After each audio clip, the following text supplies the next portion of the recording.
Good morning, everyone in YouTube land, all my friends, family, video subscribers, all the gang on Restless Witch. This is John Michael. Today is April the 2nd of 2015, and we're coasting right on into spring. I know the weather patterns have been absolutely crazy, for lack of a better term. Usually here in Arkansas, we have bizarre weather, but it's pretty much everywhere now. Saturday, it dropped into the 40s and started slating. Sunday, it was 80 degrees. I know everyone has experienced a lot of dramatic weather patterns, and our planet is really changing, really headed toward a new order. This brings me up to do this video. I've been meaning to post this video for quite some time now. I guess, guys, it was about maybe 6 weeks ago or so. I had a visit from Nana Buruku. For those of you who don't know who Nana Buruku is part of the African diaspora. She's more recognized like in Umbanda, I think, in Candomblé, than Santeria in the Lukumi phase. Her saint synchronization would be Saint Anne. She is the grandmother, of course, of Jesus Christ. She's the mother of Mary. So it makes sense for Saint Anne to be tied with Nana Buruku.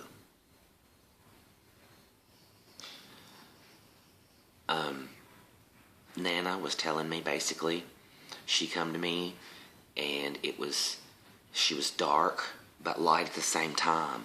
Nana is a very mysterious Orisha. A lot of people in the Orisha community and in the Santeria tradition, a lot of people say that, that's, Nana doesn't come to men. Nana doesn't like men. Nana only helps females. When Nana comes to you, it's because you're really in touch with your feminine side. These things may all be well and true, but however, I feel that Nana came to me because my grandmother raised me. Okay. She was always there for me. She was my mother, my father, my grandmother, she was all in one. My mother and I don't have a very good relationship. My father and I have a very pissy relationship. I think that's one reason why, it was easier for me to identify with Nana and for her to reach out to me. Nana says that this world is headed for another big evolution, another big drastic shift, a big change. Our planet has reshaped and reformed itself many times before our lifetime. Nana has been there. Nana has seen all this. Nana is one of those Orishas that just sits there and waits. She's been waiting since the creation of time. No one knows what Nana's waiting on, but Nana is waiting. She's sitting there waiting. Nana is a very old, very patient Orisha. Nana is associated with depths of the earth that we're not familiar with, the dark black soul. She's associated with like the cosmos, the deep black, like before like the Big Bang happened, the primordial like type ooze, you know what I mean? The primordial waters, the swamp, if you will. That's what Nana Buruku is tied to. She usually does not come down or come into the room unless it's a big deal. Karma, life, death, rebirth, major shifts and changes is when Nana Buruku comes in. She is also synced with the moon. The moon helps reveal things through the darkness, through the shadows. Nana Buruku is very dark, very nightly, very, very secretive Orisha. From Nana's message, we really need to start being aware of a lot of our past and from our past ways of doing things. Anything that has helped us in the past, to to evolve or to bring things into fruition. Like, in other words, in the past we did things more hands-on. We didn't rely so much on technology. Nana is very angry at what we have done to the planet using technology. We have destroyed the planet. We're destroying ourselves. And it was not meant, man was supposed to live in harmony with nature, with the Orisha, with God, and we're not doing that anymore. It's like almost like, Ebos and stuff aren't enough anymore to pacify, of what's happening and what's going on. We are fixing to have karmic retributions for the things that we have done to the planet and, to help lay the way for our own extinction. And Nana's message is we need to learn to start, living more in harmony with nature and more harmony with the Orisha. We need to live more in harmony with man, kind. We need to learn how to be more self-sufficient, self-sustainable, start with fruits, vegetables, growing things naturally. We need to stock up on fresh water. Oshun is very unhappy also.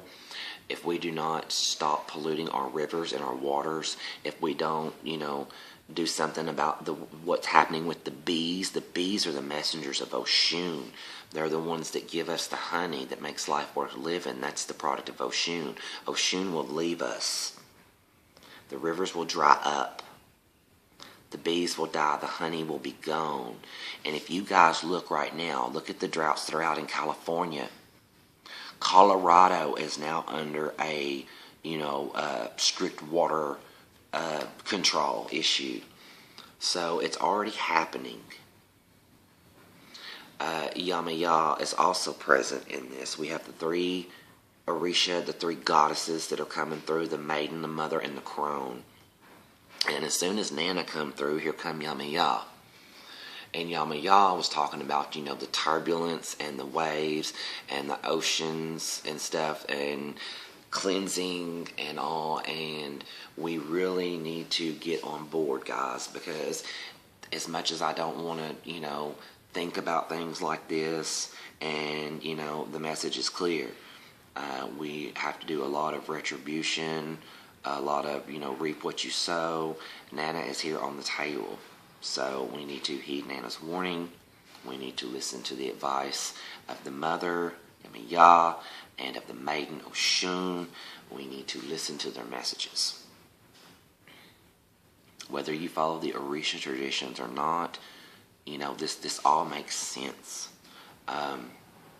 It is what it is, The earth and all the spirits attached to it, we have been encouraged for a while now to help of the ascension of the planet, to change, the way our thinking, our lifestyle, and our actions. And it's coming whether we're ready or not, guys.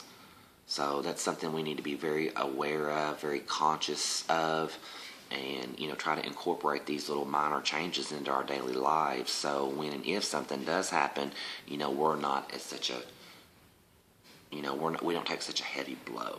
So, but, if you guys, follow the Ifa tradition or the Santeria traditions, if you know about the Dilagoon, if you know about, all of the patakis and stuff, a lot of these patakis and stuff, have been written, have been, they've been in the mouths of the Orishas and the shells for a very long time. So, that's some very ancient wisdom that we really need to grab hold of and use it to further us, to better us for our advantage. So I'm just going to leave you guys with that, with this short little video. Feel free to leave any questions or comments. If your comments are nasty, I will delete them. That's another thing. We all need to embrace each one's faith, belief, and try to have a better understanding of one another instead of tearing each other down. I leave everyone with peace, love, and blessings. Ashe.